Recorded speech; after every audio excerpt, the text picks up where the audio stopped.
24 million square kilometers, conquered in a single lifetime. No navy, no gunpowder advantage, no inherited empire to build from. Just one man, born in the dirt of the Mongolian steppe, who looked at the most powerful kingdoms on earth and decided they were next.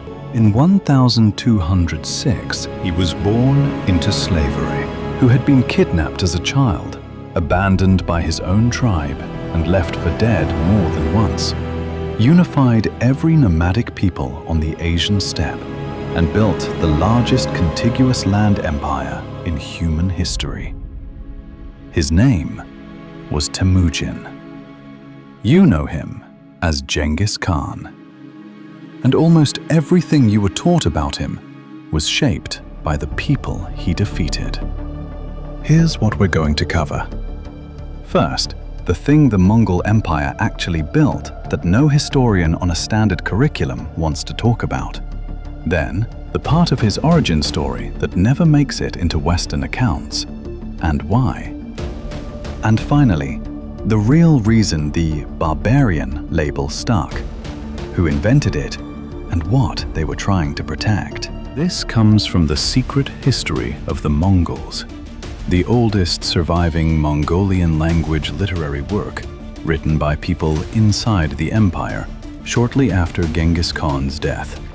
Not a European account, not a Persian court record written by people they conquered. The source is internal, and it tells a completely different story.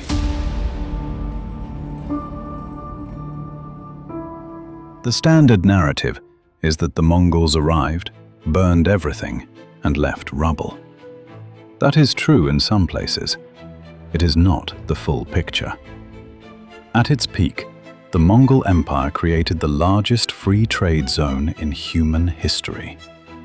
The Pax Mongolica, Mongol peace, ran from China to the edges of Europe. Merchants, diplomats, and travelers moved across the entire breadth of Asia with a single document, a paisa, a passport issued by the Khan. Marco Polo didn't stumble across the Silk Road. He traveled it safely because the Mongols had secured it. Religious tolerance was written into Mongol law, not as a modern ideal, as a political strategy. Genghis Khan exempted priests, monks, and religious scholars from taxation across every faith. Christian, Muslim, Buddhist, Taoist, all protected. This was in the 13th century. Europe was still burning heretics. The postal relay system the Mongols built, the Yam, connected every corner of their empire with stations every 25 miles. Riders could cover 200 miles in a day. It was the internet of the 13th century.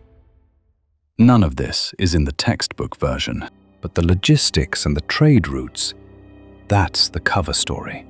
What happened to Genghis Khan before any of that is the part that explains everything. And it is darker than most accounts want to go.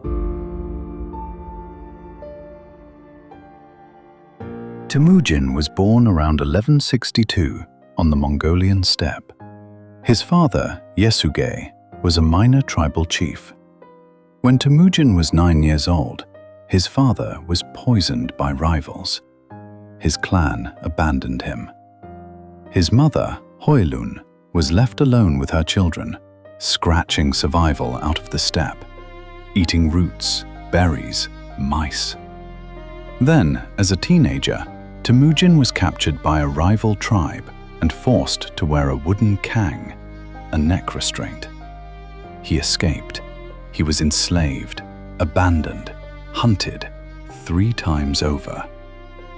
This is the man who went on to conquer China, Persia, and Russia. Here is what matters. The secret history of the Mongols records all of this: the humiliation, the imprisonment, the survival. The Mongols didn't hide it, they preserved it. Because to them, it wasn't a weakness, It was proof. Western historians received this text in the 19th century. Their response was to focus on the conquests and the body count. The interiority, the psychological portrait of a man who rebuilt himself from nothing, was either minimized or ignored. Because a Mongol conqueror with a coherent interior life, a political philosophy, and a survival story that rivals anything in Western heroic tradition is harder to call a barbarian. So they didn't call him that. They just left that part out. Now, the question is why? Why does the barbarian label persist? Who first applied it? And what were they protecting when they wrote the history we inherited? The primary Western accounts of the Mongols were written by the people they conquered or threatened. Persian court historians, Eastern European chroniclers, Chinese imperial administrators. Every one of those sources had a political interest in portraying the Mongols as uncivilized. An empire that destroys you is more digestible if it's a force of nature, mindless, savage, without strategy. An empire that defeats you through superior logistics, military innovation, and political organization is something else. It means you lost to a civilization. The Mongols never developed a written script until 1204, by order of Genghis Khan himself. Before that, they were oral, so the written record of who they were was almost entirely in the hands of their enemies. When Western European scholarship took over the global historical narrative in the 18th and 19th centuries, they inherited those accounts. And they built on them, because it fit. A Eurocentric model of civilization progressing from Greece to Rome to Western Europe has no room for a Mongolian-born man who built a more sophisticated administrative state than anything Europe had at the time. So Genghis Khan stayed a barbarian, and the Pax Mongolica stayed out of the curriculum. That is not an accident. That is editorial. The textbooks give you this: a savage conqueror who burned cities and built nothing.